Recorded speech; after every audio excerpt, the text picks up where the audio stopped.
Shalom, selamat pagi, salam sejahtera untuk kita semua. Jumpa lagi dalam bacaan Renungan Pagi Menjadi Putra dan Putri Allah pada hari ini, Minggu 2 Mei 2021, dengan judul pembahasan Ia Taat Kepada Otoritas Orang Tua. Sebelum kita lanjut, mari berdoa. Bapa di sorga, ketika kami membaca dan merenungkan firman-Mu, Roh Kudus-Mu menuntun kami. Dalam nama Yesus kami sudah berdoa. Amin. Ayat tema kita diambil di dalam Lukas 2 ayat 51. Firman Tuhan berkata, "Lalu ia pulang bersama-sama mereka ke Nazaret, dan ia tetap hidup dalam asuhan mereka, dan ibunya menyimpan semua perkara itu di dalam hatinya." Saudara-saudaraku yang kekasih, Yesus menegaskan bahwa Dialah anak yang kekal. Kunjungannya yang pertama ke bait suci telah membangkitkan gerakan hati yang baru. Semua kewajiban duniawi untuk zaman itu telah lenyap dari pemandangan. Tetapi dengan pengetahuan akan misi ilahinya dan persatuannya dengan Allah, ia tidak melawan otoritas orang tuanya. Atas permintaan mereka, ia pulang bersama mereka sebagai seorang anak yang setia dan menurut serta membantu mereka dalam hidup mereka yang penuh dengan kerja keras. Disimpannya baik-baik dalam hatinya rahasia tentang misinya untuk masa mendatang. Menunggu dengan taat hingga periode pelayanannya untuk umum kelak mulai sebelum memberitahukan kepada dunia bahwa Dialah Mesias itu.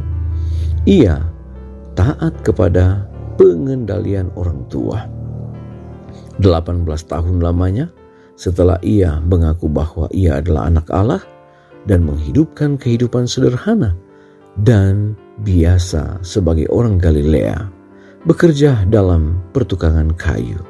30 tahun lamanya, ia taat kepada pengendalian orang tua. Biasalah bagi anak-anak mereka, meskipun dari orang tua Kristen, kalau sudah berusia lebih 12 tahun, merasa bahwa mereka mesti dibolehkan mengikuti keinginan mereka sendiri, dan orang tua mau dipimpin oleh anak-anak mereka, gantinya memimpin anak-anak itu. Inilah sebabnya banyak orang muda muncul dengan kebiasaan mementingkan diri dan kemalasan. Mereka gagal, sombong, dan keras kepala.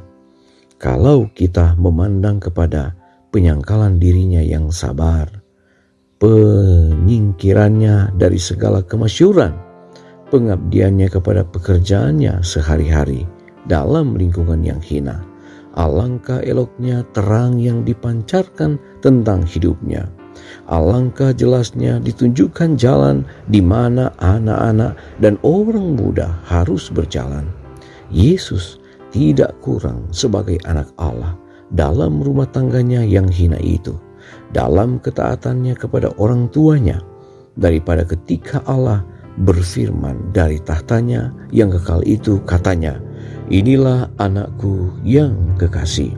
Saudara-saudaraku yang kekasih, hidup Kristus menjamin suatu berkat untuk selama-lamanya atas satu kehidupan yang taat dengan gembira kepada pengendalian orang tua dan kehidupan yang rajin secara jasmani dan mental.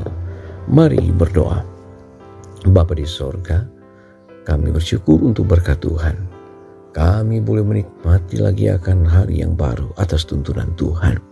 Terima kasih untuk firman-Mu mengajak kami untuk selalu mengikuti apa yang menjadi otoritas atau perintah-perintah Allah. Kami bersyukur oleh karena Yesus telah memberikan teladan. Ketika dia di atas dunia ini, ia taat kepada otoritas orang tua. Dia menuruti akan perintah orang tua. Dia memberikan akan satu kehidupan yang sesuai dengan apa yang Allah rindukan. Bapa di sorga, tolonglah kami agar kami boleh memandang kepada satu penyangkalan diri. Kami boleh hidup dalam kesabaran. Kami boleh memiliki satu kehidupan yang tidak mementingkan diri. Dan kami boleh hidup di dalam satu tuntunan yang mana Yesuslah yang menjadi panutan kami. Bapa, memulaikan aktivitas hari ini, kami mau serahkan hidup kami hanya ke dalam tangan Tuhan. Perlindungan sorga menjadi bagian kami. Berkati semua umat-umat Tuhan dimanapun berada. Biarlah mereka semua dalam lindungan Tuhan. Terpujilah Engkau ya Allah. Hidup kami hari ini kami serahkan kepada Tuhan. Dalam nama Yesus kami sudah berdoa. Amin. Pertemuan kita pada saat ini telah selesai. Kita akan jumpa lagi besok. Shalom. Tuhan Yesus memberkati.